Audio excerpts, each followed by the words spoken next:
സന്ദീപേ, അവരെ ഇവിടെ എങ്ങും കാണുന്നില്ലല്ലോ. വിദ്യാമ്മ ഇവിടെ ഉണ്ടെന്നല്ലേ കിഷൻ പറഞ്ഞത്. ഇവിടെ എവിടെയെങ്കിലും കാണുമേ? ഇനി നമ്മളെ കണ്ട് മനഃപൂർവ്വം മാറി നിൽക്കുന്നതായിരിക്കും.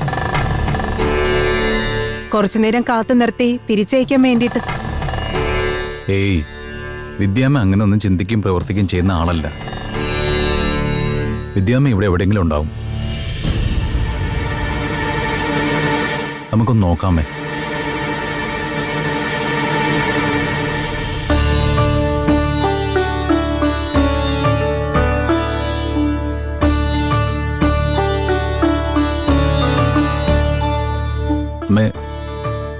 വിദ്യാമ്മ എത്തിയല്ലോ.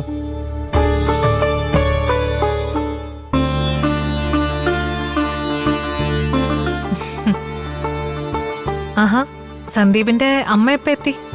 ഞങ്ങൾ ഇന്ന് പുലർച്ചയ്ക്ക് തന്നെ എത്തി. എന്താ പെട്ടെന്നൊരു തിരിച്ചുവരവ്? വിദ്യാമ്മ എന്നോട് ക്ഷമിക്കണം. അപ്പോഴത്തെ സാഹചര്യത്തിൽ ഈ മോതിരം എനിക്ക് തിരിച്ചേൽപ്പിക്കാൻ തോന്നിയില്ല.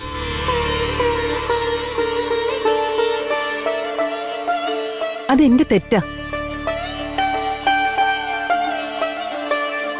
അതിന്റെ ദോഷഫലങ്ങൾ പ്രശ്നത്തിൽ തെളിഞ്ഞു. അതുകൊണ്ട് ഈ മോതിരം വിദ്യാമ്മയെ തിരിച്ചേൽപ്പിച്ചിട്ട് പോകാനാ ഞാൻ ഇത്രയും തിടുക്കപ്പെട്ടു വന്നത്. ഇത് ദേവൂട്ടിയുടെ മോതിരമല്ലേ? അതെന്തിനാ എന്നെ ഏൽപ്പിക്കുന്നത്?